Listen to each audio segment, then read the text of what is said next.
Hello and welcome to Post-Burnout.com interviews. Post-Burnout.com is a culture website dedicated to venerating burnt-out artists the world over. My name is Aaron Kavanagh and I'm the website's founder and editor-in-chief. This is our website's podcast where we publish the full interviews from our site's articles and sometimes release exclusive episodes. In this edition of Post-Burnout.com interviews, the seasoned New York musician Tomás Doncker discusses his near 5-decade-long career, his current project The True Groove All-Stars, the recent single Tube Cool, his work with James Chance and the Contortions and the no-wave scene of the late 70s and early 80s, collaborating with Patti Smith, The Specials and Fun Lovin Criminals, moving from his hometown of New York to London, social issues, and much more. If you wish to see Tomás live, he'll be headlining the Cabbage Patch in Twickenham, London on April 15th. Then, in the beginning of May, he'll be performing with the Fun Lovin Criminals across the Netherlands. I apologise to any Dutch listeners for my pronunciations of not only these cities but also the venues.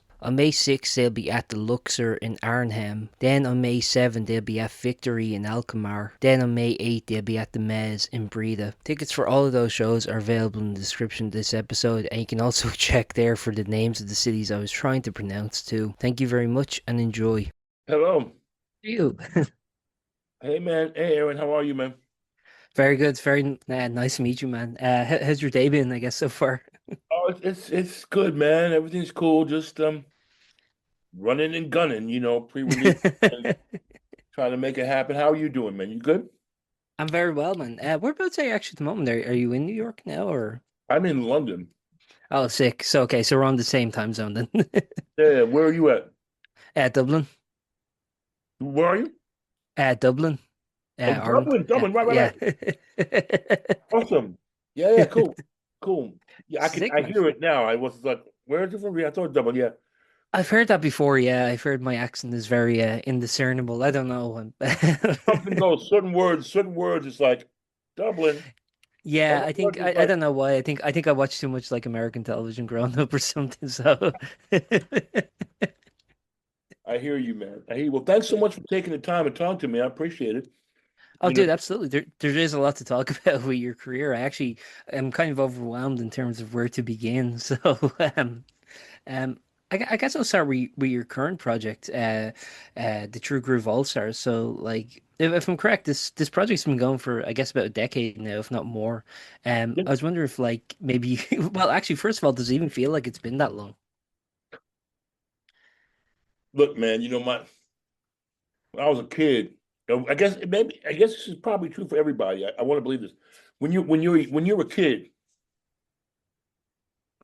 and you wake up on Monday morning to go to school, right? Mhm. It's like, oh God, like Friday is like a million years away.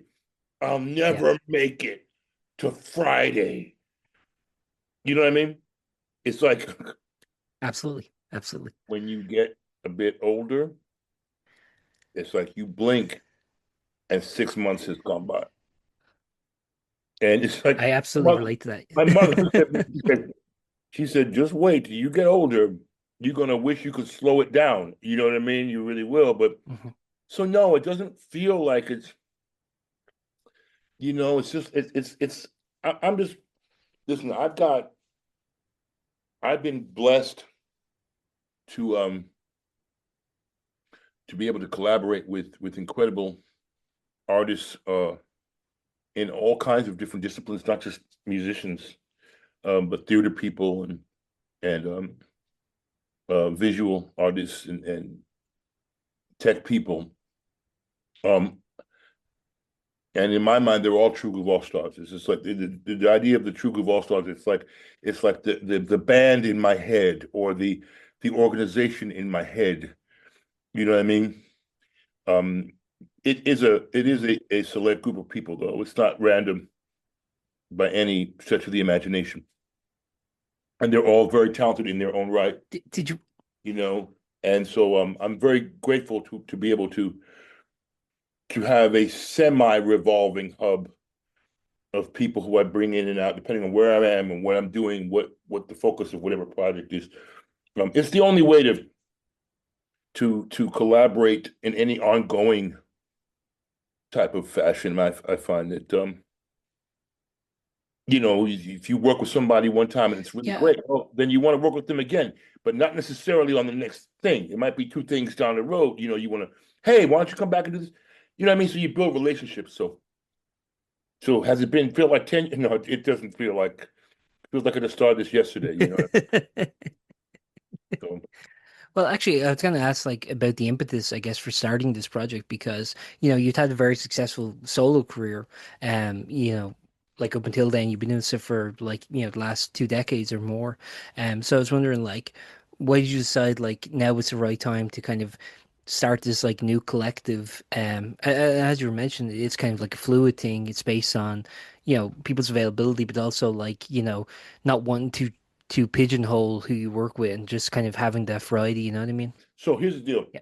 I have recently relocated to London, to the UK. Yeah. I'm basically I have very grateful to have been the recipient of the Global Talent Endorsement Award letter from the Arts Council, the Okay. UK Arts Council. And that has enabled me to move outside of America. Um,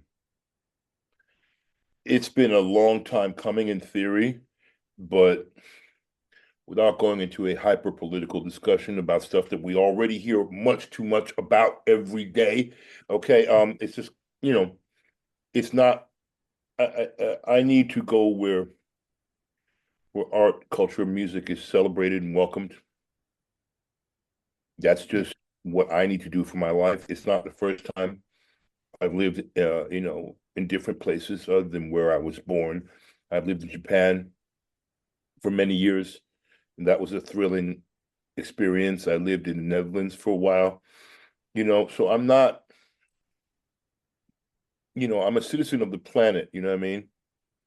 Mhm. As American as I am and as black as I am, you know what I mean? It's just kind of like, okay, there's more to it than that. I'm a human being.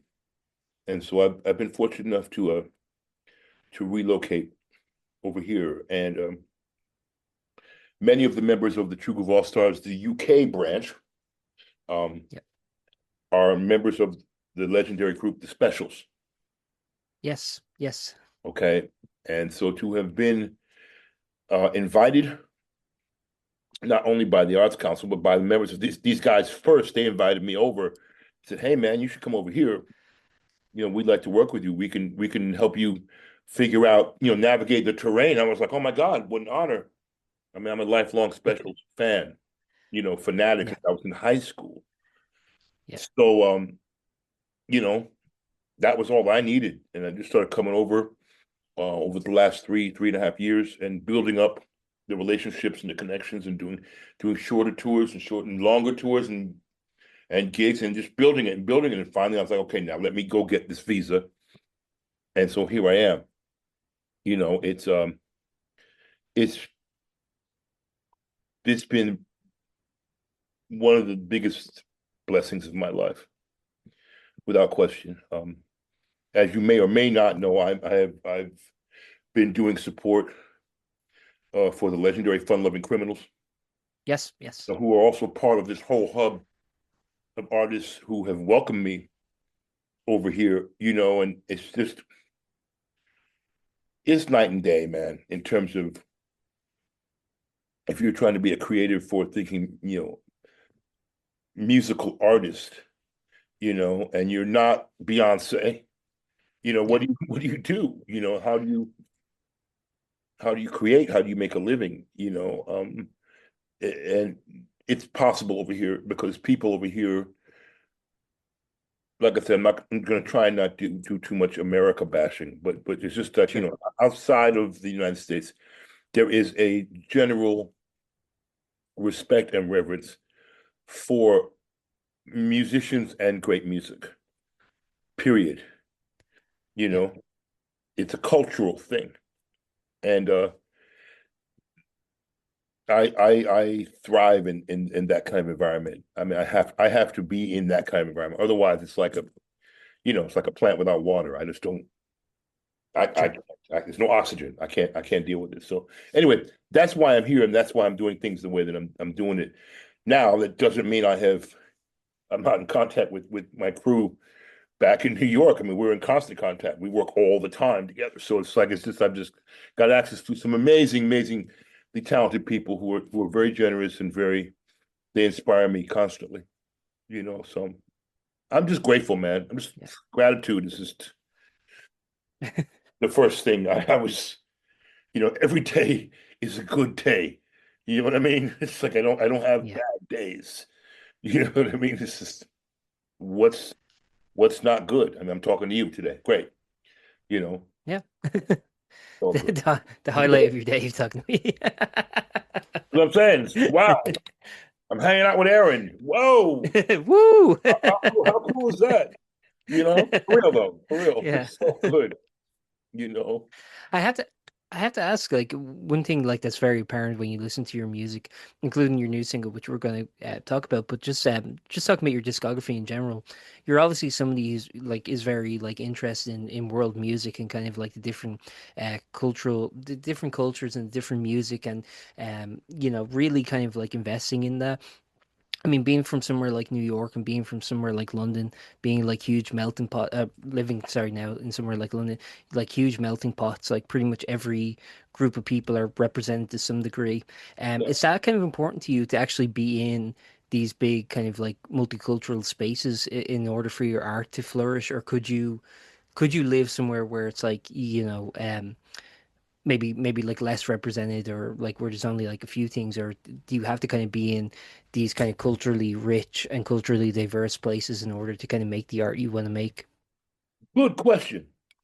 Um, Very good question. To be honest with you,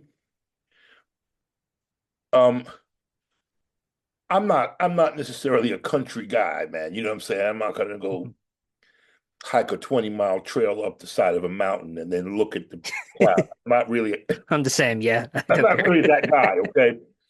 Yeah. And it's a beautiful thing, but and I've done it, but it's not, you know, I like I suppose the answer to the question is yes, but I've never consciously, when you're from New York, right?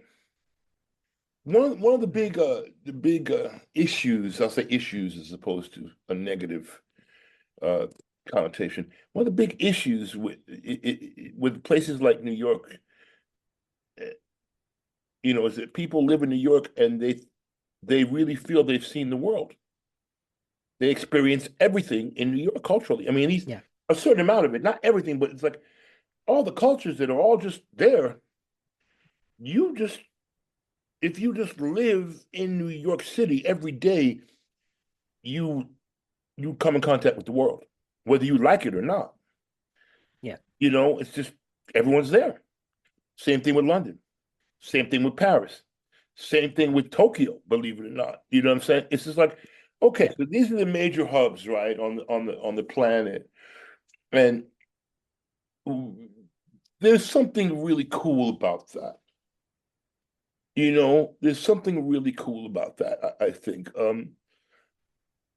You can, as an artist, I mean, as you mentioned, I've worked I call it global soul, man, because it's like this soulful music that comes Yeah. from everywhere, you know, and so why can't that all be one thing? The intention of it, Yeah. people want to get very genre specific. I'm kind of over that at this point in time. Something's either, I mean, I think it's Louis Armstrong, right? Louis Armstrong said there's two kinds of music, Yeah. good and bad.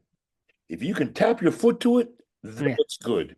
So it's like, does it matter where it came from? I mean, initially, no. It's like if you're Hmm. digging it, then oh, great. Then you might go, wow, where is that from? Okay, so now you've just Yeah. entered a whole cultural vortex that is new to you. It's new, and I think or to me, I should say, to one, and that's exciting to me. I don't see how it can't not be exciting, man. That's all we have is culture. And when Yeah. there is a a respect, a love, a respect, and excitement around culture and the sharing of cultures, well, then there's hope for humanity. You know, it transcends finance. It transcends everything, man. You know, Yeah. that's all we can give. This is the best of what we can give to each other. It's like, hey, my mom is from Thomasville, Georgia. She makes a great peach cobbler. Why don't you come on Yeah. over and have some? Well, gee, I never had that. Yeah. So my mom's from Sri Lanka. She does this thing with rice. It's really great. It's got it. Okay, well, let me try that. Okay, so you take that metaphor and you push it into music or dance even. That's also very exciting when you see how people move from all over the world. So yeah, Yeah. living in these in international cities affords me access to a lot of different cultural experiences, and it's much cheaper, But that being said, though, Yeah. uh, that being said, since I've moved to London, I mean, I've been all in the last 6 months. I've been all over Europe, man, Yeah. all over you, and it's like if you live in New York, it's like going to New Jersey, except you're in Paris. Yeah, yeah. You know I what I think mean? like that is something we take for granted is how like being from Europe is like how close we are to like so many different cultures. Like especially if you're on the mainland, because even like being from Ireland and also the UK, we're a little bit divorced because we're like islands. But like even so, like it's like a 2 hour flight to like Germany or the Netherlands or France or wherever, you know. Yeah, you know, so it's really that was another um and not that I needed to have many reasons to leave America. Believe me, there's plenty of reasons. But Sure. dot dot dot. But you live in especially in New York, right? You take it for granted. You just kind of it's cool. And I've traveled the world my whole life, right? I mean, I've been around the world, okay. But it wasn't until a friend of mine's daughter, she's what 7, 8 years old, something like that, and she has a globe, one of those light up globes, and I hadn't seen a globe. I mean, right? Because we got the phone, I mean, we want to look at something, we just Yeah. go to Google Maps, whatever. We don't really, Yeah. you know, but kids have. I had a globe when I was a kid. Of course, it's the world and it lights up, right? And so I was in her Yeah. room and I said, "Oh, she's got a globe," and I said, "That's cool." That was okay. So where we okay, New York is here, and that's Philly, and that's Washington D.C. And I said, I spin the globe. I spun the globe. There's Japan down there, and I come over, and it's like, oh, there's the UK. Oh, and there's Paris, and there's Berlin. Yeah. But wait a minute. And I literally went back and forth on the globe. Now, I'm a grown man, right? Yeah. I've Yeah. already traveled toward the world. I didn't really understand the geography of like Europe. Europe is about the same as the East Coast of the United States. Yeah, it's insane. Yeah, it's It's really about the compacted. same amount of time. I mean, same amount of actual land, geography. Yeah, And I was like, wait a minute. Do I want to go from like Brooklyn, where I lived in New York, to New Jersey? Or do I want to go from London to Paris? Hmm. yeah. What, Decisions. hmm. What's a Sure. what's a more exciting trip to take? You Yeah. know? And then you start to think about it. It's like, and so therefore, like I said, in the last 6, 8 months that I've been here, I've toured all over Europe, man. I mean, Yeah. really, like it was nothing, and I'm so grateful. It's awesome. It's awesome. It's endless inspiration, and just joyous exchange with people who are, you know, I've made friends in different countries, and it's like they're not that far away from me, you know. It's really Yeah. cool. So anyway, that was something. No, there was something. No, I was very fascinated by that. Something I was going to actually ask just about the geographic aspect. you're talking about there. Like what I find very interesting, like so I kind of like not being from America, I kind of observe American culture kind of from a sort of detached perspective. I kind of like look at it from the outside in kind of. But you know, you look at the different cultures of Europe, you know, you can think if I say like think of France, you have certain images, think of Germany, you have certain images. But I think that's also kind of true of the States. Like if I say think of New York, you get certain images. If I say think of Georgia, you get certain images. Think New of Washington, Philadelphia. Orleans, Chicago. Exactly, yeah. Yeah, Do you sure. think do you think like, you know, even though like Europe is, you know, as you said about as condensed as like the east coast of the US, do you think like there's still as much it's still kind of it's culturally rich and diverse? So because like I feel I don't know, like I don't know if it is just the state of geography, like people like something that fast it's just gonna have so much diversity. I don't know, but like do you think the states of the US are as diverse, say, as different European nations? No, I don't. I don't. Okay.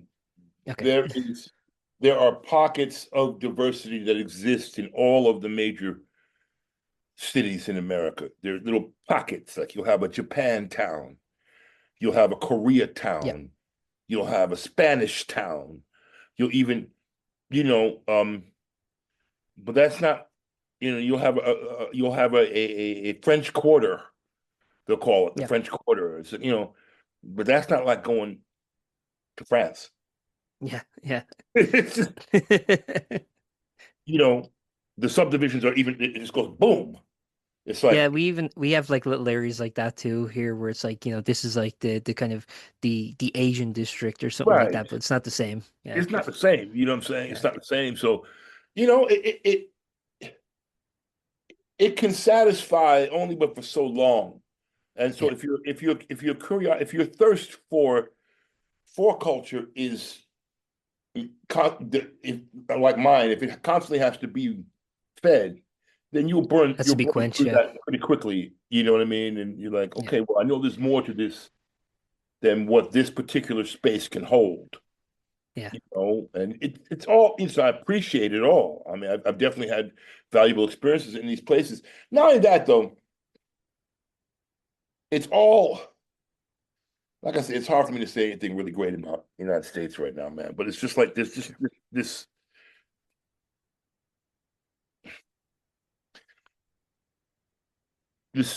segregational, if that is a word, Hmm. segregational attitude and aspect about cultures and seemingly indigenous ethnicities.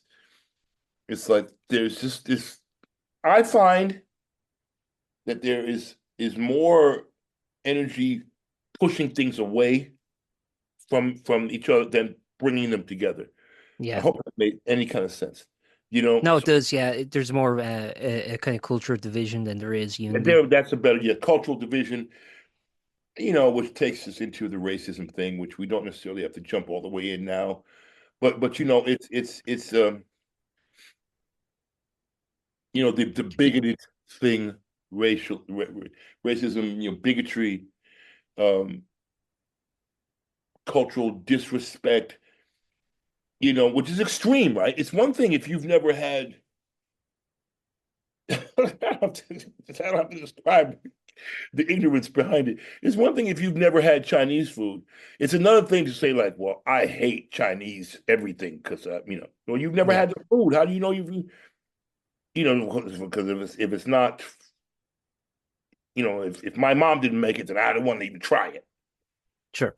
And like, Yeah. okay, well, that's your choice. That's fine. You don't have to have it. But Yeah. why would you put energy into hating it or disliking it or trying to dismantle it? You know, I'm not just talking about black and white now. I'm talking about just culture, man. No, I understand. I understand. Right? Yeah. Because it's a problem. It's a global issue. It's not just an American issue. It's a global No, issue. absolutely not. We cannot be sanctimonious about that at all. Okay, Yeah, no, absolutely. I understand. and in 2026, Well, I mean, you see in Europe like the rise of the far right. It's very scary. You see it in like Sweden, Italy, yeah, Germany, yeah, the Netherlands. It's everywhere. you France. see it, man. You see it, and you just go, there's not that much time left, Yeah. given global warming and all the other stupid things we've done to this planet. Do we really have the time to waste on that? Do we really? Yeah, I don't like I don't understand people's priorities. It's like, Yeah. if you boil it to me, if you just boil it down to that, you know, do we have the time to focus on these things?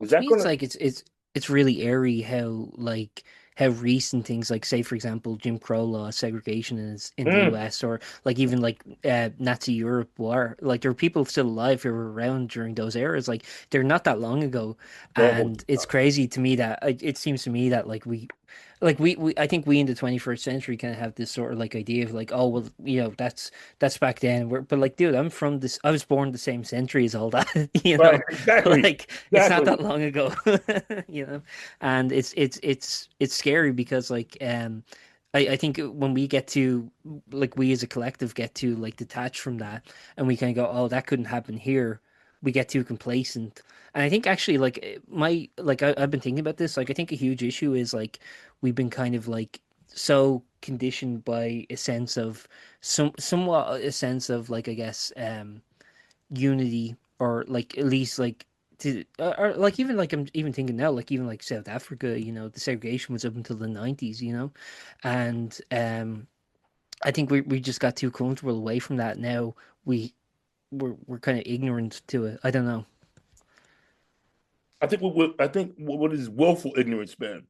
You Yeah, know, listen, yeah, everybody on the planet has one of these, man. yeah, Okay, or two or three of these. yeah, So, the all due respect, the poorest person has access to some version of this. If they yeah, don't have one themselves, they have a friend who has one. It's just kind of like, okay. yeah. So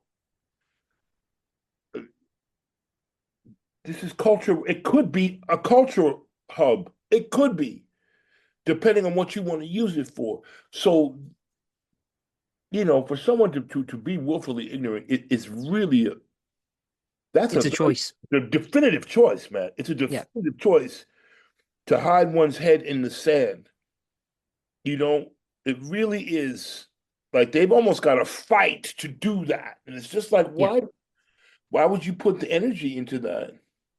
yeah. Where's all the fear coming from as you watch it all come down, all these things. Like you said, man, Martin Luther King, Malcolm X, that was not that long ago, man. Yeah, I think it was 68 wasn't it they're assassinated. Just trying to tell you, man, it's just kind Yeah. of like it was not that long ago, man. It's Aaron, it's so nice of you to take the time to No, to, to chop it up with me, man, because it gets deep, right? It's like yeah, I Nina Simone, I believe it was Nina Simone, the great Nina Simone. I saw this clip a few days ago. Obviously, I know this clip. I know the quote. She said, "It is the responsibility of an artist to reflect the time in which they live in." mhm. And it's like it is so hard to not talk about, you know, injustice and racism and everything. I mean, it's just like it's so hard to write a love song. Mhm. You know, it's possible. I do it, you know, but it's just there's just so much stuff that needs to be um at best unearthed Yeah, for whatever it's worth. If yeah, we can unearth a bunch of stuff and have it, okay, these are things that the collective we can no longer act like don't exist. These things are there. yeah, We all need to at least acknowledge that this is here. Doesn't matter what side you're going to jump on, because that's the next part. Okay, okay, we all see these things. Is there a conversation that we can have about what's the best way for us to deal with these things. Now, I'm being very. I understand. You can like I don't want to like curtail you. You can say whatever you want. I just want to be conscious like however much you feel comfortable talking about is how far I'll go. But like don't feel the need to like pillow it for me or anything. I don't mind. Like you can All talk as right, free cool. as you Well, want. thank you, man. Thank you. Yeah. Yeah, It's you just. could like go off if you want. Like I don't mind. Like I'm just no, because like I don't want like I don't want you to feel like oh I have to be restrained around this. Like no, you can speak as free as you feel comfortable. I don't mind. Thank you, Aaron. I appreciate that. Just in Yeah. short, it's too cool, man. It's just Hmm. too cool. Yeah. It's just like talk about shameless self-promotion. Here we go. Boom. Yeah. Right? I mean, I didn't know how else to say it. It's just kind of like, give me a fucking break. It's like Yeah. enough already. Don't we already know what's good and what's not? And and what is, and this is me doing my level best to not be judgmental. Okay. I get it.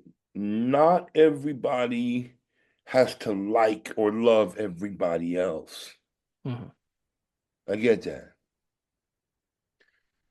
But we do have to respect everyone else's humanity. I don't think that any Yes. one particular race or clique, as it were, given the whole Epstein things, it's not even a race, it's a clique of guys. It's a little gang of guys. Yeah. You Yeah. know what I mean? Who just whoa, they just do whatever the hell they want. you Yeah. know. And at first, everyone thought it was like, oh boy, it's going to be a Trump thing. It's no, it's not. It's like it's all over the world. This guy, you know what I'm saying? This stuff, this guy, Yeah. whoa, Dubai and here in England. I mean, it's like, whoa,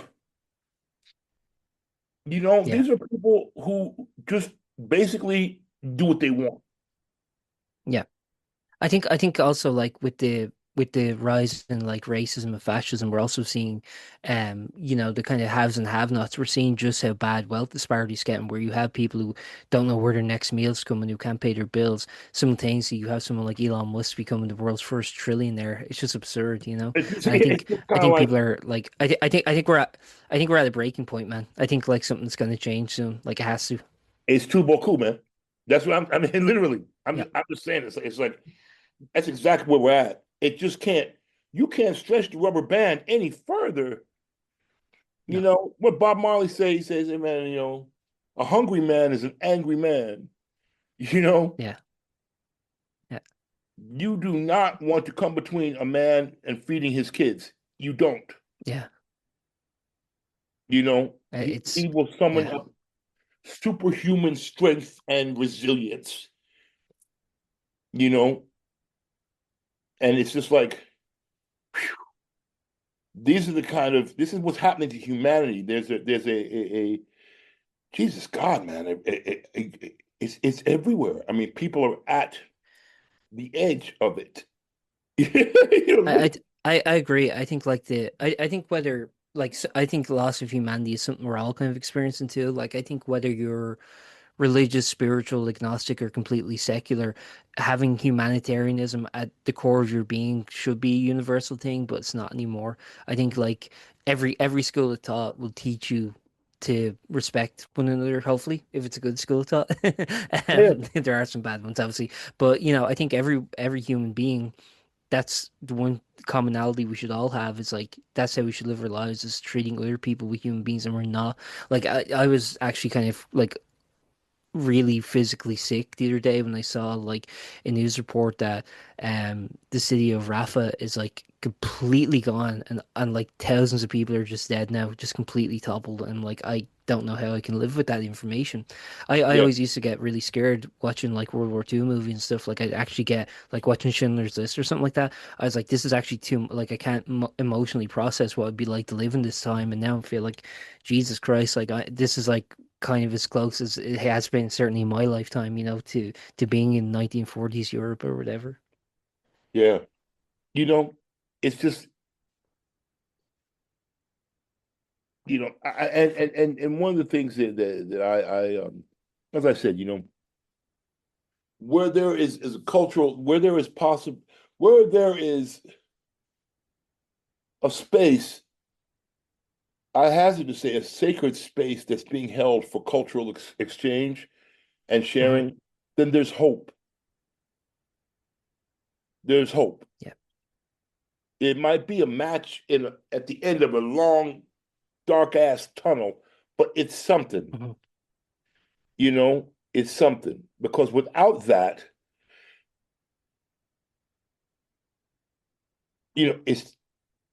it's just nothing, man. It's just nothing. It's just nothing. Nothing is worth anything. Nothing matters, you know? Yeah. And I don't even want to think about past that. See what I'm saying? See how easy it is to get to doom and gloom, you know? Yeah. And we're not trying to do that. We're just trying to have a chat, right? But like, it's just kind of like, Sure. oh boy. Well, that's the thing. It's like, it's like you can't ignore it. It's so like it's everywhere. It's in the air. Yeah, man. Yeah, man. It's cool. It's crazy. It's just really crazy, Fela, you know who Fela is? Fela Ransom Yeah, Kuti. yeah, yeah, of course, yep, yep. Um, one of his great quotes, many great things he said, music is the weapon of the future. Yeah. Um, I believe he said this in the mid to late 70s is when he said it. Um, to look at that concept, that quote, that concept, that idea, I truly believe that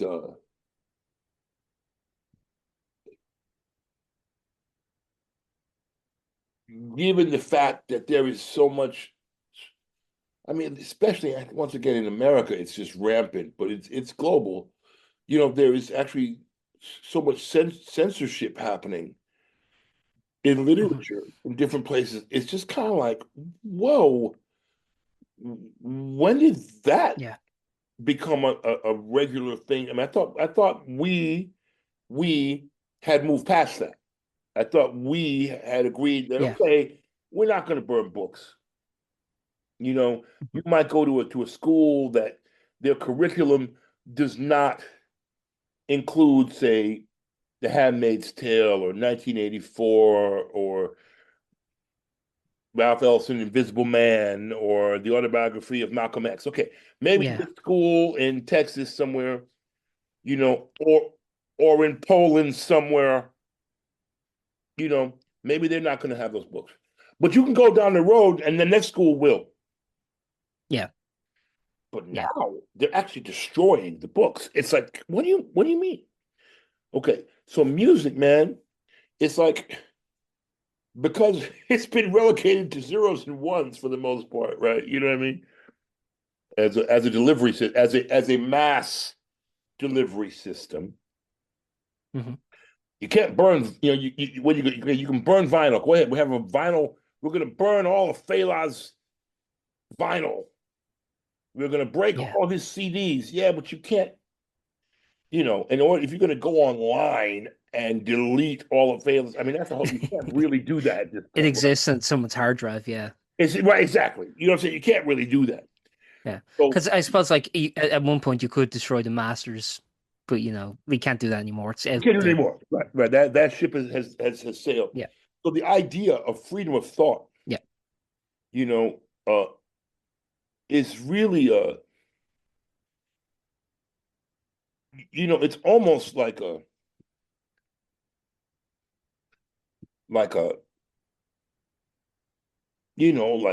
clandestine spy mission to like Yeah. send send coded and send coded information to people in song to get them to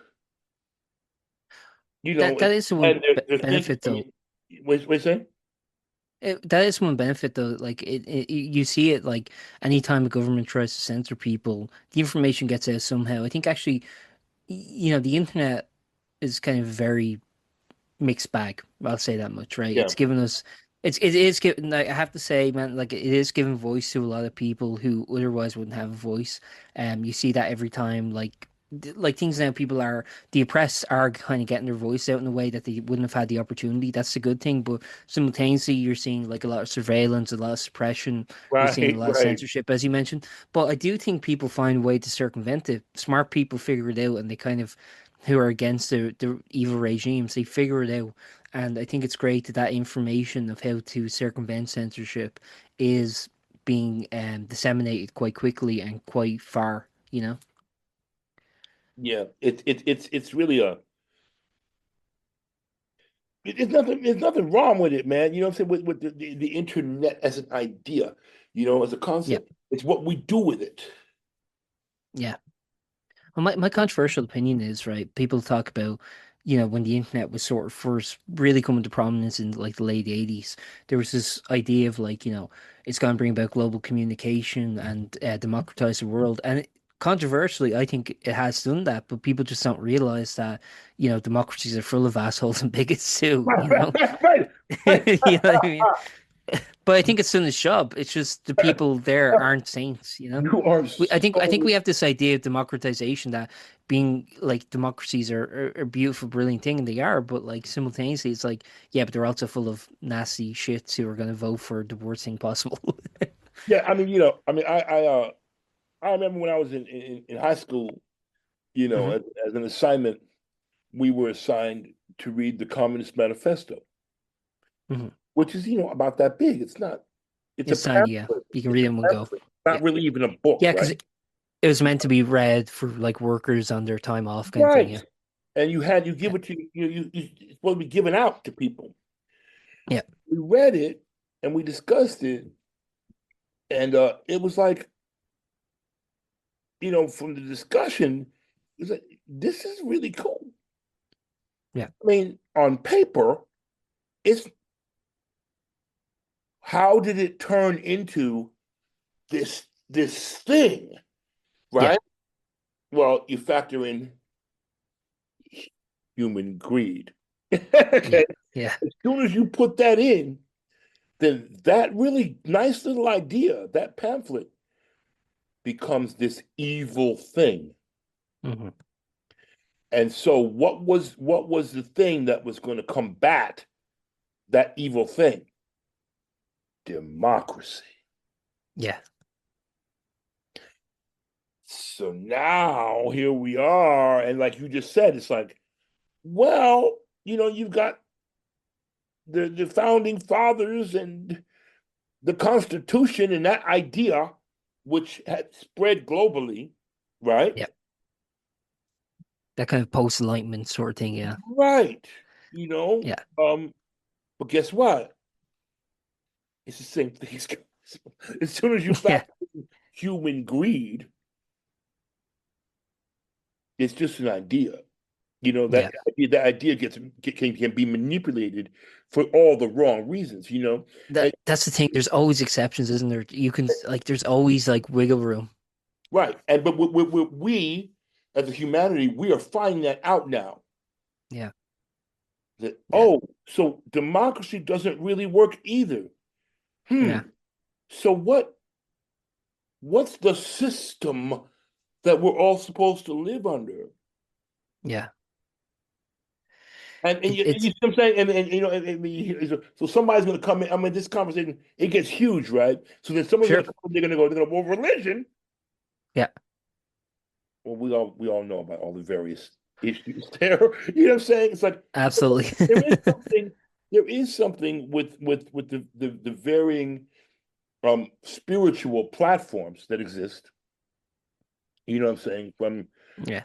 From from Buddhism to Catholicism. Okay, it's just Yeah. whatever and everything we do. There is one thing. It does say each one of them says, "Do unto others as you would have them do unto you." Yeah. Respect your fellow man. They Yeah. all have that one thing in common. Yeah. So it's just kind of like, okay, let me tell you, man, there's a major rewrite that needs to be done. Well, dude, Yeah. I'm someone who's very interested in like, the different religions. Like I'm interested in the ideas of Christianity, of Judaism, Islam, Buddhism. I'm interested in all of it, and they're all like what I'll say definitively is that they all have stuff that I'm like we need to apply that to our lives today. But there is stuff where I'm like, yeah, I don't know how that works today. Yeah, Like all of them kind of have stuff where I'm like, okay, there has to be some wiggle room here. We can't like apply this today. But generally, I think they all have stuff that like I'm like if applied in earnest, we right, right. probably will be better. But people are gonna like just pick up what they want. It's like, dude, like people using it as a means of like shitting on other people who aren't part of the group. It's like that's not it, dude. Manipulation, yeah, manipulative. You know what I'm saying? So the thing about it is that we're in a time, man, where all Yeah, this is now in our face all the goddamn time, and yeah, man. it's It's it's it's over. It's sensory overload. yeah, it really is. You know, it makes me wonder, man. It's like, and as you said, you know, it was not that long ago with Martin Luther King. Hmm. It was not that long ago with Muhammad Ali saying, "No, I'm not going to go fight in Vietnam." Yeah, yeah, Wasn't that long ago? yep. You know? So then you wonder, Jesus, you know, you had Hoover, J. Edgar Hoover doing his things and all the stuff that was going on over in Europe, you Hmm. know, and you wonder, like, how does a Fela ever exist? Yeah, How yeah, does a Sly Stone ever exist?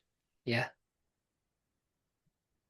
You know, how that it's like the intestinal fortitude, the superhuman will. yeah. I'd include Baldwin in that too as well. Oh, no, come on. I'm trying Yeah, not yeah, to bring him up. yeah, I'm trying because you see him yeah, every day, and like every word yeah, he ever said was right, yeah. I know. and not It's and it's not just crazy how about applicable that is to like. Sorry, and go ahead. not just about black people, about all Yeah, people. You know, yeah, yeah, I mean, it's like believe me, I'm sick of seeing James Baldwin on my phone every day because he's always right. yeah. I mean, I Yeah. studied James Baldwin when I was a kid. But it's sad that's still so relevant, That's what I'm saying. You know, it's like, Yeah. yeah, I know, James. Yeah, yeah. You know, Yeah. little clips come up all the time, right? You know, and you go, oh boy, I But know, dude, people James. aren't learning. People are seeing it, but they're not learning, I guess like, it's like I guess the right people aren't seeing it, or the people who really need to see it aren't seeing it. Or if they are, they're kind of like not really listening, if that makes sense. You know, It's kind of like preaching to the choir, like the people the right, right, people right, who the exactly. Oh, people who well, know see it, we yeah. already know it. We already know it. Yeah. You know, Yeah. Yeah. it's like James Baldwin isn't telling me anything new. I subscribe to everything he's ever said from for my Yeah. whole life. It's Yeah. old news to me. You know what I'm saying? Yeah. It's important, but don't get me Yeah. wrong. That's part of who I am already. It's about the next man. Like, have you heard this? Okay, well, do you have a minute just to take a listen? And Mhm.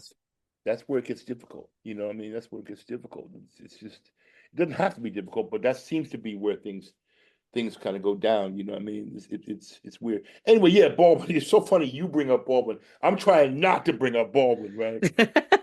You know, it's like Bring up whoever you want. you know what I mean? It's like Jesus, man. These Yeah. things, you know, these But it, are but it is cool that like again, that's the thing where I'm talking about like the kind of the, the sort of mixed feelings I have about the internet because someone like Baldwin's voice is getting perpetuated. But see, if we just had like say television, right, and we just had radio, like how many times a day would you be seeing Baldwin? right, But with the right. internet, it's like people post him everywhere, and it's like keeping the word alive and keeping his thoughts alive. And it's like I don't know, like it is getting information out there to a mass amount of people globally, but it's like what's the right message, what's the wrong message? Because simultaneously, someone could like share like a Hitler speech or something. You know what I mean? Like, and Yeah, that could get said. So it's like I think to some degree is the medium neutral, and it's just a message that has the impact. I don't know. Like, I actually don't know. And like to me, I'm a little scared about like how exactly do we regulate this properly? Because I'm not against regulation, but it's like it has to be smart. And I think like I just don't trust certainly the Irish government, maybe the British government, I don't know. I don't trust our government to handle it properly because even if they have the best intentions, it's like I just don't think they understand the awesome power of what it is that they're dealing with, if that makes sense. Right. I'm not saying I do either, by the way. I'm not being sanctimonious. Like, if you said to me, Aaron, I want you to regulate this, I'd be like, dude, I don't know the best way to do this, you know? It's a lot, man. Yeah, It's a lot. But hey, there's no better time than right now, yeah, just for people to roll up their sleeves, and dig deep, man. yeah. Dig deep, you Dude, know. you've been very great for your time. I don't want to take up too much more. I'm sorry, like I brought us on this like tangent because I really did want to discuss your career so much more. So, It's I all just want to right. ask, I want to ask a few more things before I let you get on with your day, Go dude. ahead, bro. I'm Go really ahead. sorry about that. Oh yeah, sure. Like whatever. Like I have all the time in the world, but I just don't want to take up too No, much of I'm your good. time. I'm good. Go ahead. Just go Oh, ahead. cool. I'm good. Go ahead, man. Cool, man. I wanted to actually talk a little bit about, you worked with, James Chance, for example. I like may he rest in peace, by the way. I wanted to ask about like that kind of experience of the no wave scene because the no wave kind of like really was as much about free jazz as it was about like the continuation of the punk movement.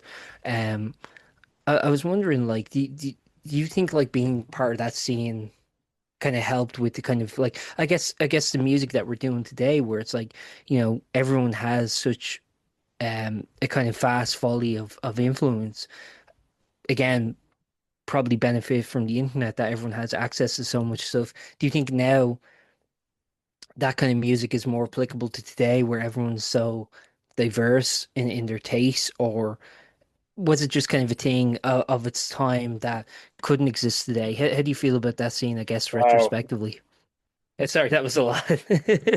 So, listen, you're very thoughtful, brother. I really appreciate it. I really do. You obviously thought about this, and it means a lot to me. Thank you. So I'm going to field this question and try not to be too long-winded, but still No, go as long as you want. give you I'm trying to be conscious of your time, man. I have all the time in the world. I got time, but just let me see if I can not back into this so quickly.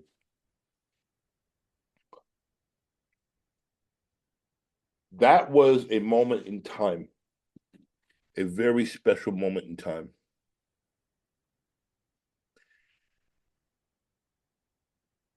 It was a perfect storm. A lot of things were happening. It didn't cost anything for it to happen. Artists could live in New York. We would go play. There was a circuit of clubs that we could play in. There was underground, kind of renegade situations that we were able to play in. There were there was press that would support our issues, our endeavors. Hmm. Was a growing underground art scene. People like Jean-Michel Basquiat, Keith Haring, and all those guys. I was friends with Jean-Michel. Yeah, Very good. He used to come to all our gigs. I used to go to all his openings. We used to hang out. You know, we used to go see Eric Bogosian and do theater. It was a lot happening in New York. yeah, Nobody was getting rich initially. sure. So it was possible. I mean, anything was possible, you know? So the idea of, a James Chance or a Joseph Bowie from Defunct, Yeah, who not go unmentioned, in this thing. These guys were, quote unquote, avant-garde jazz musicians. You know, I suppose Lester Bowie with the Art Ensemble Chicago being the godfather of all of it. You know, yeah. I was fortunate enough to play with Lester many times and spend time around Lester. Genius, genius. Me, I was like, what, 18? Hmm. and I'm around these guys.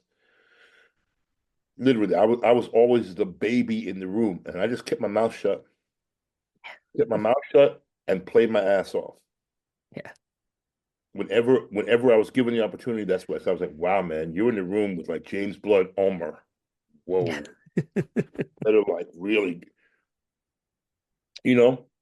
Yeah. And I saw some, it's incredible, man.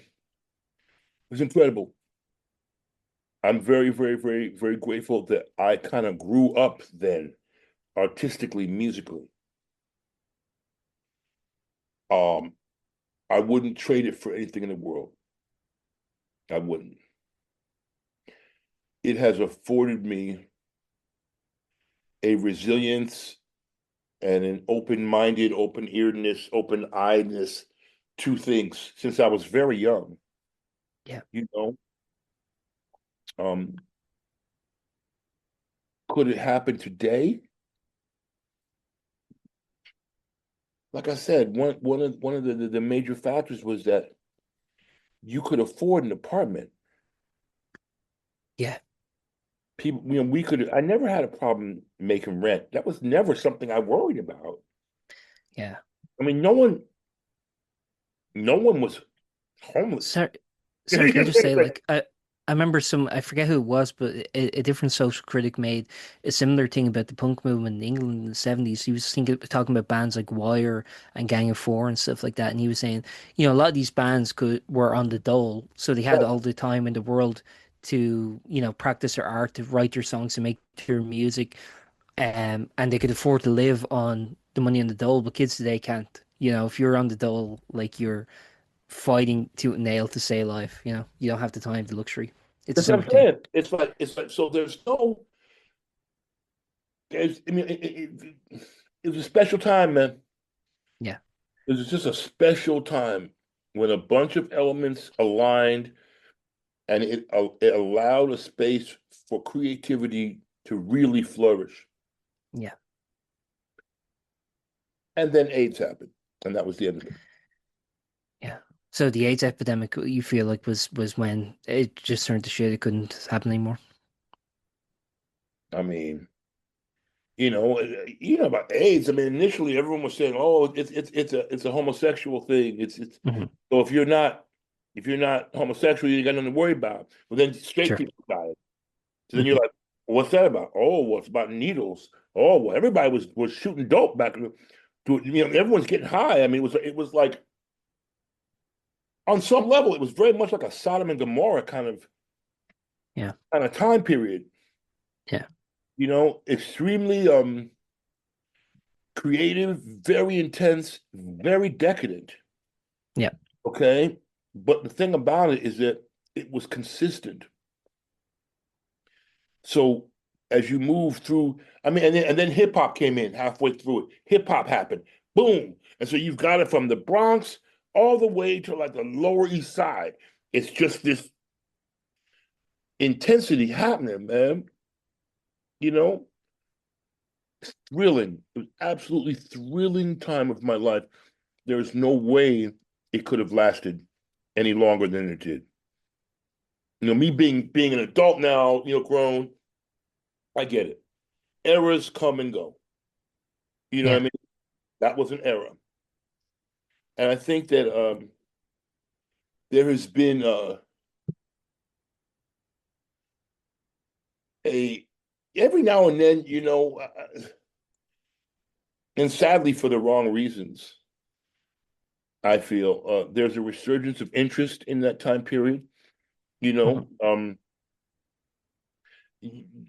usually fueled by various controlled substance issues, opioids, the opioid epidemic, um, for whatever it's worth, I'm sober for 27 years. So like, I was, Congratulations, by the way. Yeah, yeah, I was able to step away from it, from all that. But the whole I've had my struggles with sobriety too, so I can tell you it's not easy to go almost 30 years sober. It's like crazy. and it ain't for everybody, okay? So I Hmm. get it. It's all good. Yeah, But the whole heroin chic thing that got attached to it. The fashion trend, yeah. Yeah, and that becomes a fashion thing, and that's not really what was happening, man. Yeah. That's not There's really nothing romantic or sexy about it at all. nothing exactly. Yeah. You know, and like, Yeah, I remember actually, sorry, like John Lydon complaining about like the movie Sid and Nancy, which was about Sid Vicious life, and yeah, he was sort of saying like, yeah, that was his major complaint. He was like, it's romanticizing junkiedom.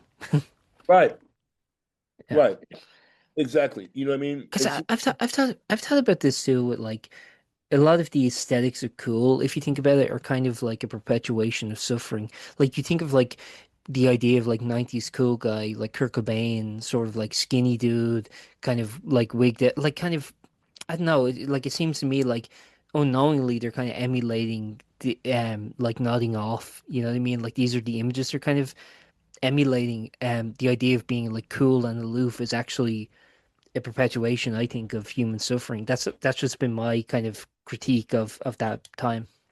you know, I'm going to step away from Kurt Cobain thing. I don't have much to say about that. I don't think that was.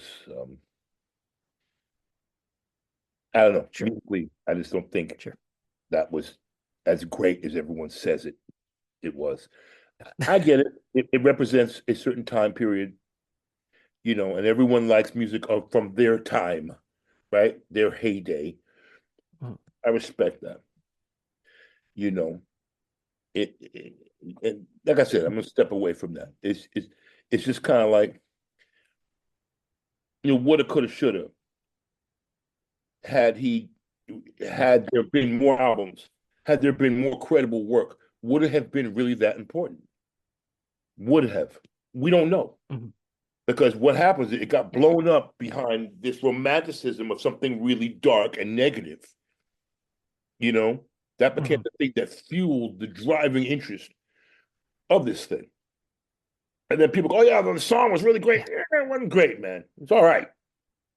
You know what I mean? It's like Mhm. Mhm. it's this whole culture thing, and I've seen it because being associated on some level with James Chance and downtown New York. It's just like this whole thing. It's just kind of, yeah, but are you interested in the fact that these guys were literally musical geniuses? Mhm. Literally. And that's what people came to see at the time. You know, culture, man, culture, fashion, boy, now it's about clicks, right? About clickbait. It's all ephemeral. That Yeah, shit won't last. yeah, you know what I'm saying? It's just kind of like let's put what's going to get us clicks? We're going to put well, cats. Okay, let's just put cats. Cats doing cats dancing like Snoop Dogg. That'll get us clicks. You know what I mean?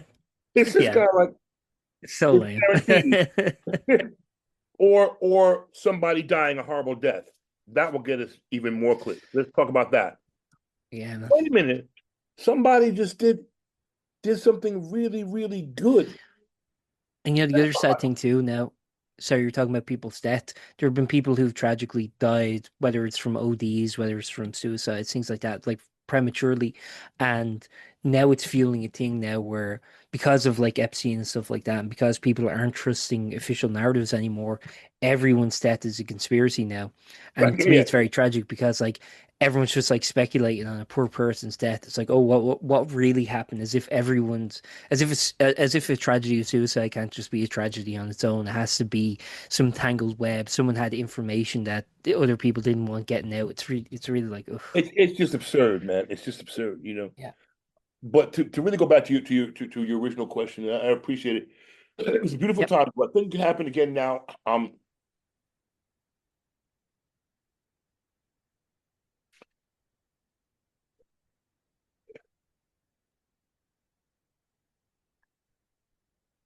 Technically speaking, no.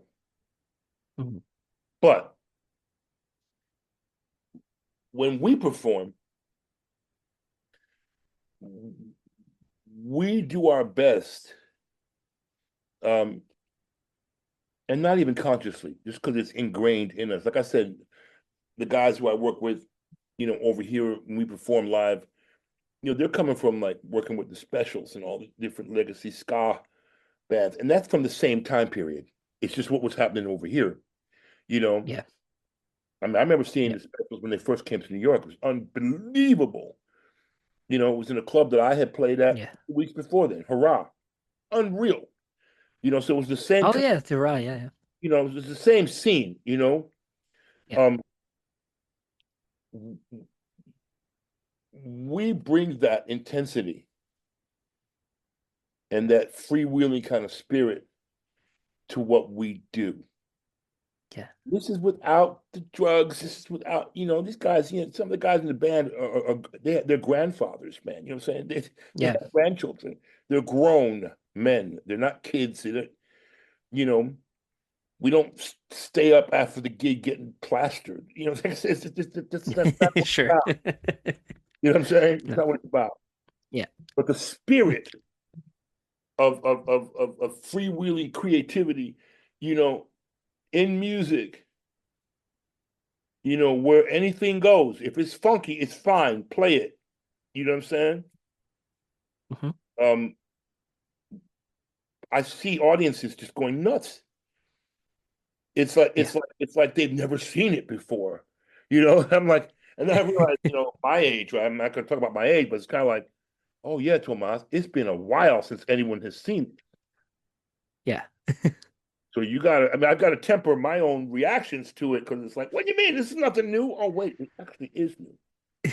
For you, yeah, for some people it is new, and Like, that's also the thing. Like for all of us, it was new at some point. There was yeah, always someone who was like, "This is old hat to me," but for all of us, it's like, no, we're discovering it for the first time. yeah. So um, I think it's really kudos to you, man. You're very smart guy. You're obviously well researched and very thoughtful. Uh, I try my best. no, no, but bro, it's important. Yeah, Important.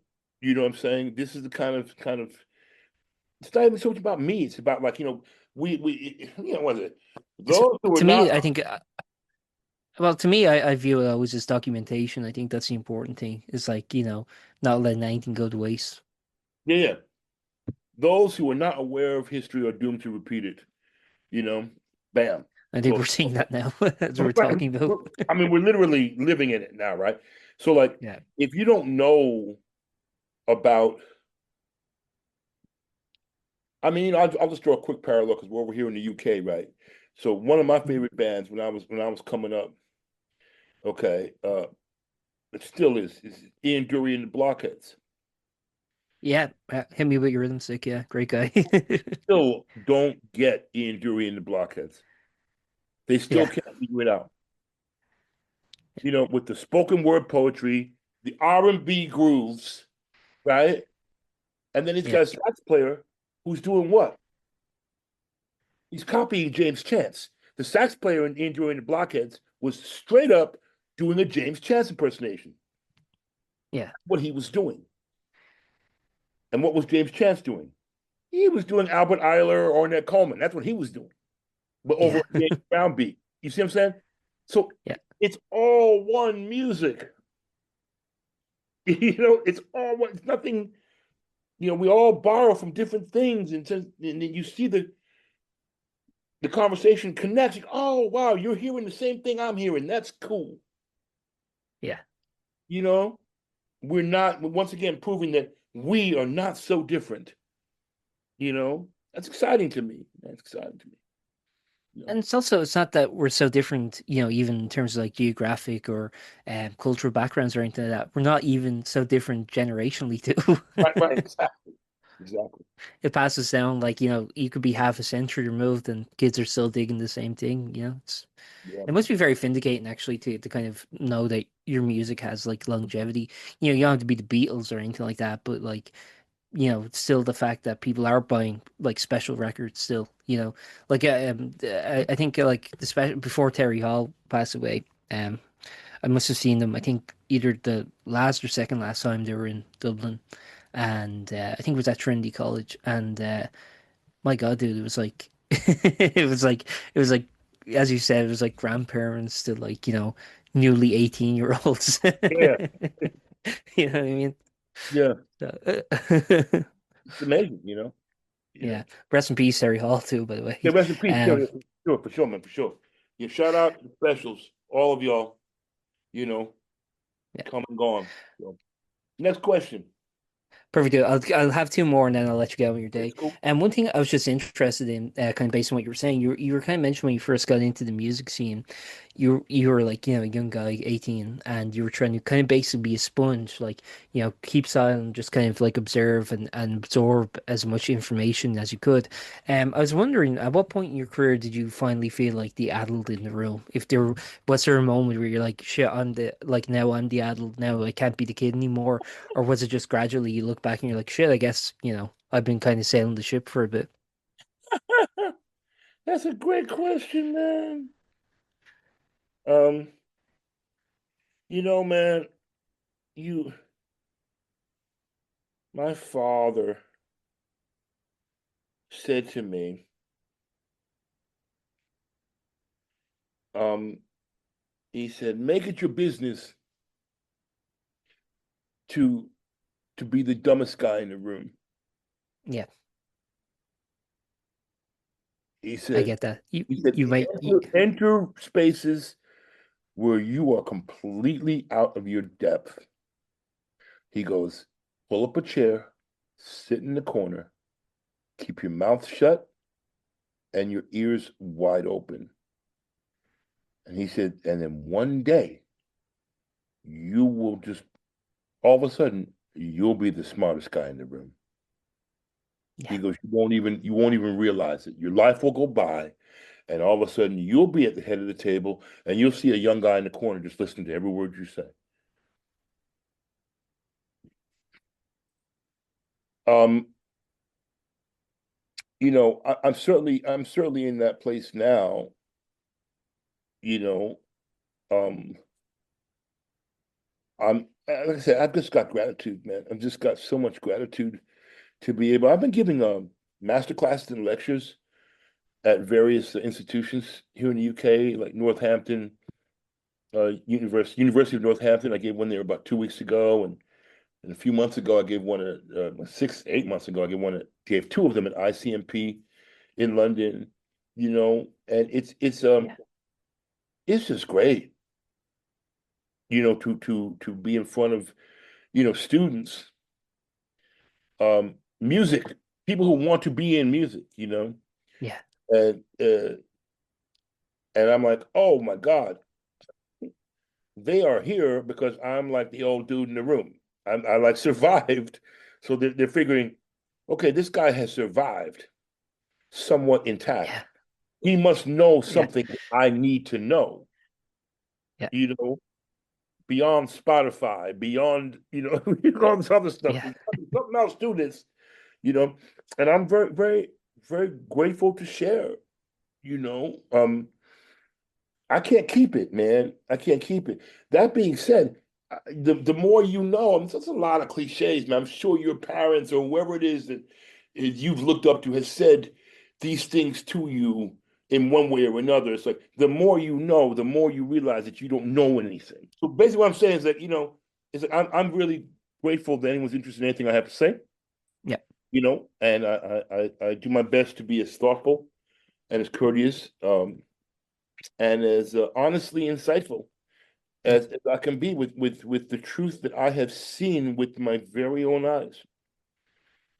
You know, And um, are kids receptive to the negative too, or do you think they're always just going to be like, well, that won't happen to me? you can see it in their faces. You can Mm. see it in their face. Look, boy, this is when I start to sound like the old guy.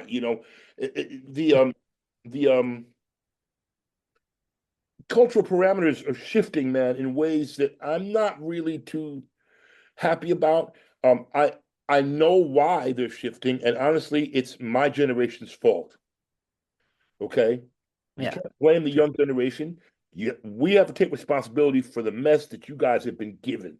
All right. So that's just the fact. All right. Mm. So when I was a young person coming up, as I said, I'm in a room with James Bud Ulmer. For those of you who don't know who that is, Google him. Okay. An important artist, guitar player, legendary. Yeah. Okay. Um, or whoever, Lester Bowie. I'm like, I I used to like I couldn't wait for any opportunity to sit at the feet of these guys because I knew that I was going to learn something that I would be able to take with me. You know, yeah, okay, I like physical graffiti. I dig Kashmir. Yeah. I got the latest Clapton record. I got the whatever. I'm listening to my Funkadelic records. But then I'm also listening to John Lee Hooker records. Yeah. You know, I'm really absorbing this information because this is the blueprint for what has come after. Yeah. You know, um, so if you want to know something, you need to also kind of know where it came from. Like everyone wants to talk about Jimi Hendrix. Yeah, we all love Jimi Hendrix. He's the baddest dude ever. We get it. Yeah. How'd that happen? Well, he's listening to Albert King. Yeah. So, seeing as that you'll never beat Jimi Hendrix, but you want some of that. You want some of that. What's the best thing? What's the smart? Find out who he was listening to. Go listen to that, and then you go off on your own journey. And okay, you'll have a little bit of that flavor, but it'll be your own, right? Because you can't be Jimmy. You can't. Right. That ain't gonna happen. But you can still take in some of the stuff that he took. Yeah. I. This is what people from my generation are young. You want to be artists. We we Yeah. wanted to go back and study the masters. I tend to see things nowadays, man. I can tell I'm talking to some of the kids, and they're just like, oh boy, I wish this guy would shut the fuck up, man. Like, whatever. I'm here because I have to be here to get the credits. Sure. It's fine. It's fine. People from my generation, we didn't think that way. We really didn't. We revered our elders. We really did. Yeah. We didn't think I think that also, sorry. we didn't think that if we created something, it was like, oh my God, this has never happened before. This is new. No, Yeah. you know what I'm saying? So there's a If you think that, you're definitely wrong. yeah, you know what I'm saying? So I'm I'm Yeah. I'm seeing a lot of that still nowadays. Yeah. A lot of young people thinking that they've just created something new. It's just kind of it's because you haven't done your homework. You got to do a lot And of I would homework, you know. I So would argue it's like even more inexcusable now because like as you mentioned with your phone, you have everything at your that's what I'm saying. fingertips where like before it was like you used to have to dig through like vinyls or you'd even like remember the catalogs and stuff like you'd have to get the Yeah, catalog number and like order it in and shit like that. And it's like kids don't have to do any of that and it's great. I'm not saying they should. I'm saying like they don't have to do that. So the idea of like not being able to do like a Google search or something is yeah. like Research. I mean, but you know what? We enjoy doing the research, man. yeah. Yeah. We It enjoyed was it. fun hunting archives and stuff. Yeah. Yeah, and going over to your friend's house and then asking his dad, "Hey, can I look at your record collection, Mr. Wilson?" Yeah. Sure, go ahead. And he's got a bunch of fucking Glenn Miller and Yeah. you know, Yeah. but like, have you heard Glenn Miller? It's like, whoa, wait a minute, where'd that Yeah. come from? You know what I mean? It's just Yeah. like we used to be. I know we did not want to play Glenn Miller music, but still, it was something to take in. You know, right? You know what I mean? Well, I think then, yeah, because there was that you were mentioning that kind of hunger for music and culture. It's like, yeah, you Right. take what you get. Where now, again, to some degree, I don't blame anyone because we're all so inundated. It's like, well, even if you have that interest, like, well, where do I begin? It's like being, at a never-ending buffet or something. Yeah, yeah, yeah. Yeah. It's tricky. It's tricky. I mean, I find Yeah. myself. signing up for different Instagram accounts, Hmm. different people, playing, new music or certain types of new music on vinyl, and so I want to hear, I want to hear whatever, just You want to know what's out there, yeah. just what, because there's so much of it, right? So much of it's out there. Yeah. Every now and then you come across something, I mean, not to get into a thing, but have you ever heard of Krangbin? What's it called? Krangbin. No, I don't know. Sorry. Oh my God. Yeah. Incredible group. It's a trio from Houston, Texas, Hmm. guitar, bass, and drums. And the word Krangbin, which is, I believe it's Krangbin. Hmm. You Google them when we're done. They're a huge group, okay? Krangbin. Okay. It means in the Thai vernacular, it's in Thailand, it means Hmm. flying machine. Okay. Okay. All right. Now, Yeah. this trio got together because they were all like, they played, but they were kind of like crate diggers and just vinyl fans, and they all had a special interest in Vietnamese and Asian psychedelic R&B from the 60s and 70s, Yeah. right? And so they became friends. Yeah. And then they decided to start a band where they were going to play that kind of music because they Mhm. liked it.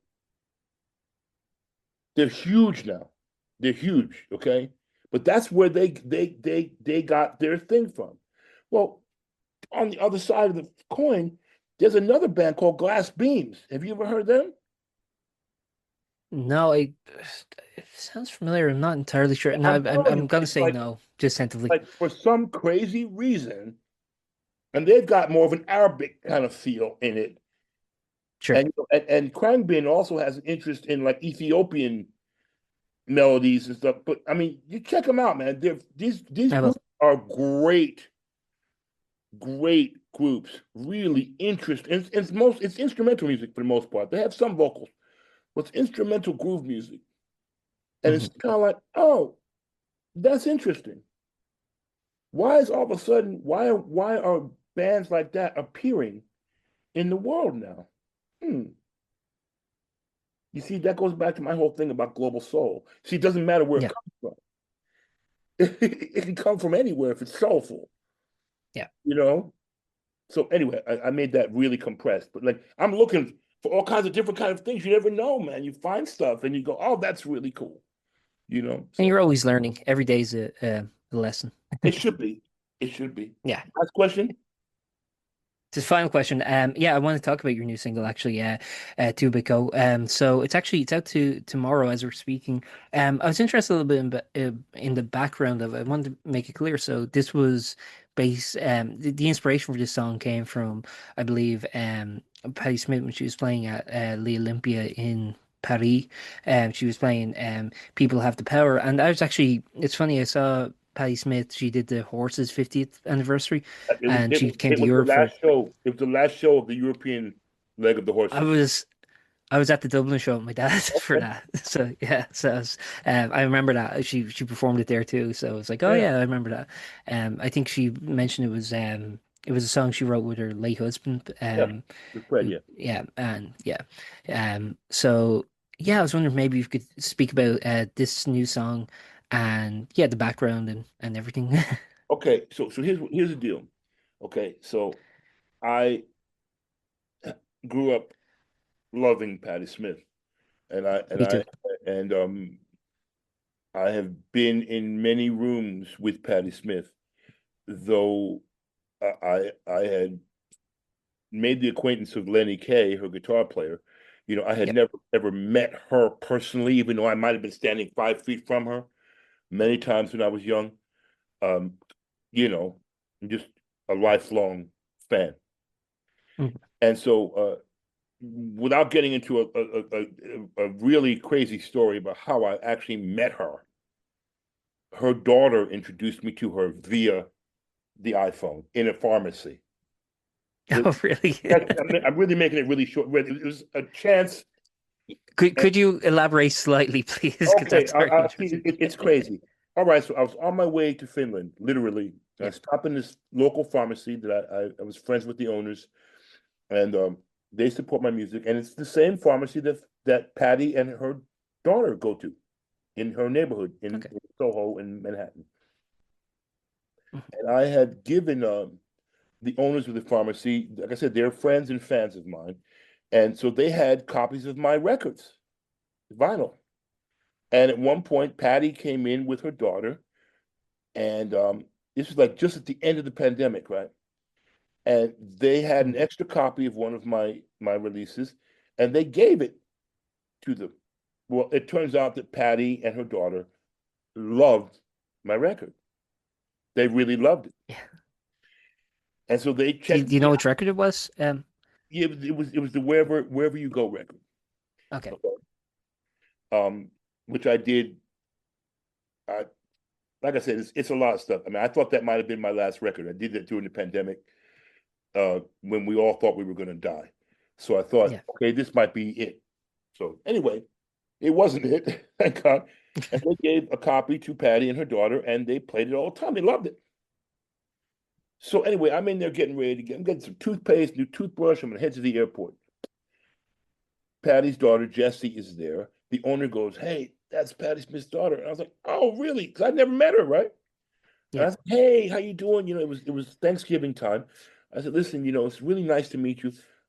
Just please wish your mother a happy Thanksgiving. I am a lifelong fan of your mother." I said, "She's just means so much to me." Blah blah blah blah blah.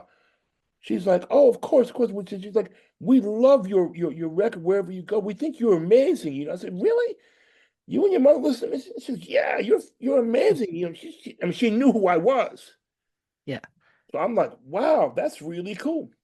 So I go and I get my toothpaste, and I feel a tap on my shoulder. Now the pharmacy, it's a small place, right? So it's only, Hmm. you get 10, 15 people in there tops. It's a small place.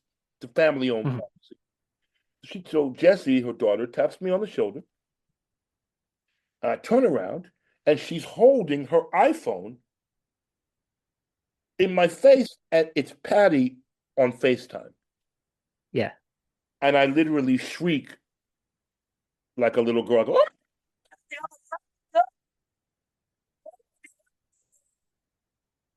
She's like, "Hi, Tomas, how are you?"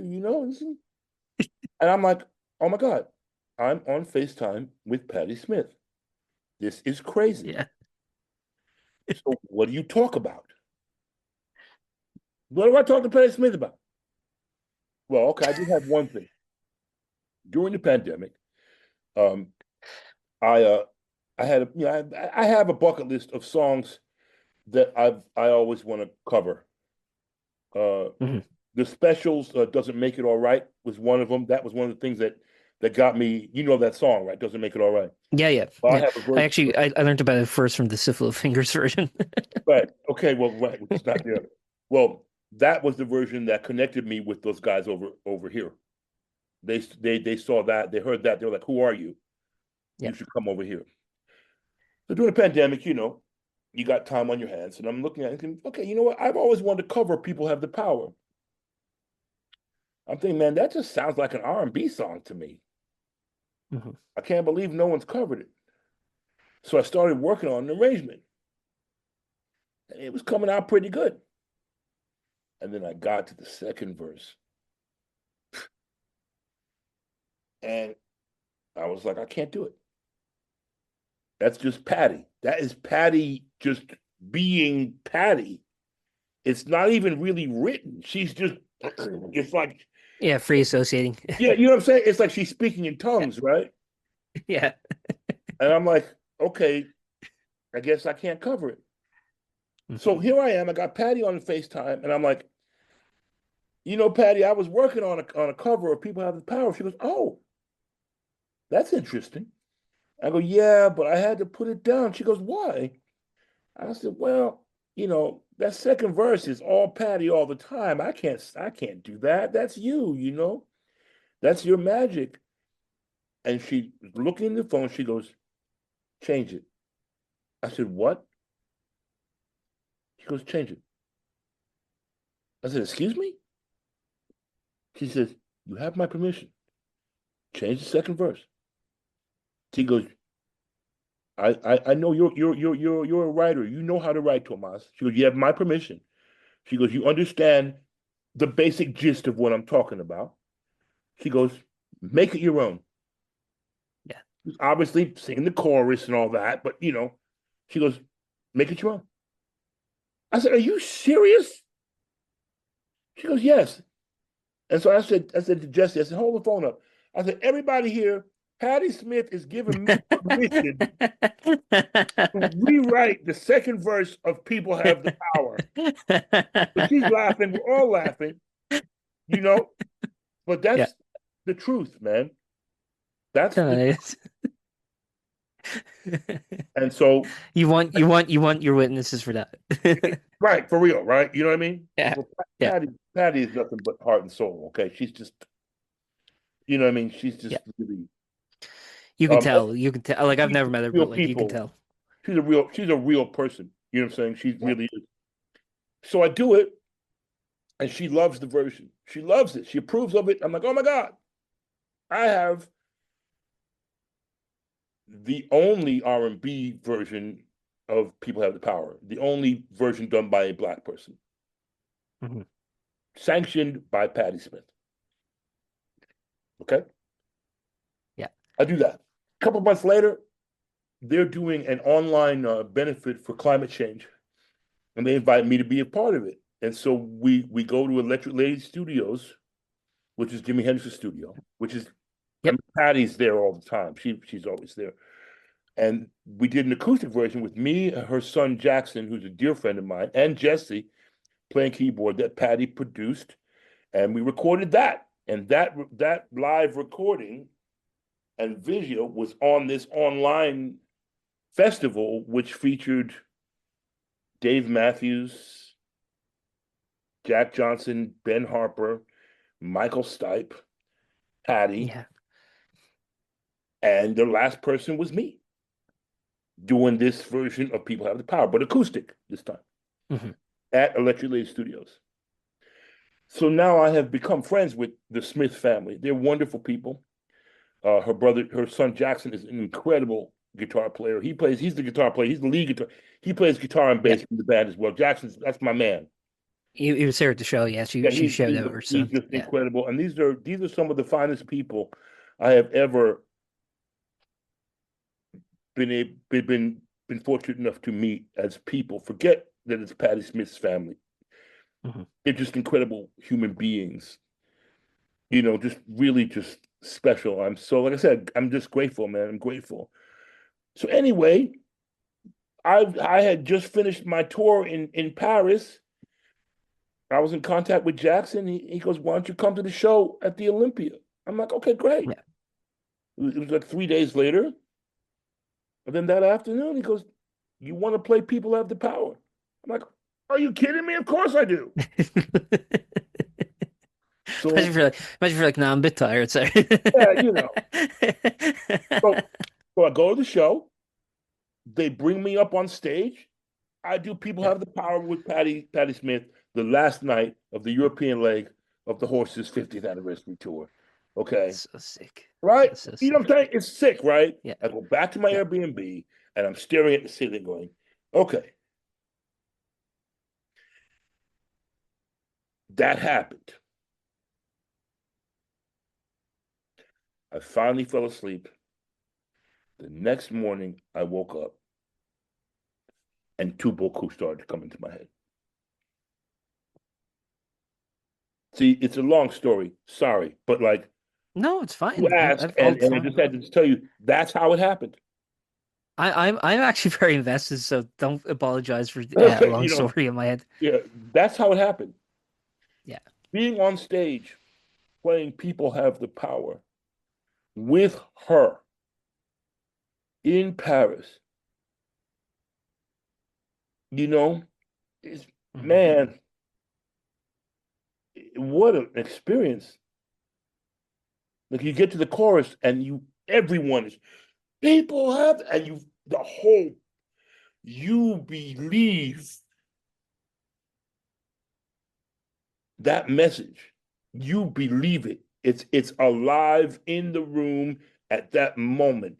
Everybody is on the same page when she sings that song.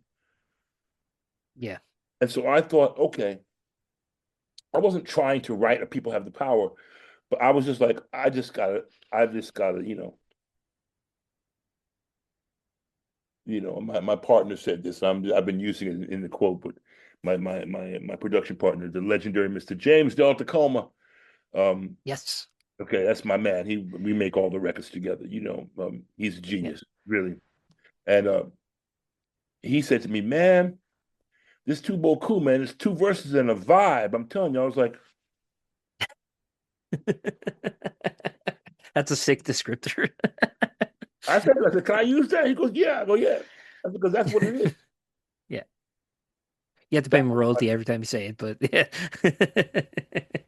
when searching for two verses and a vibe, Yeah.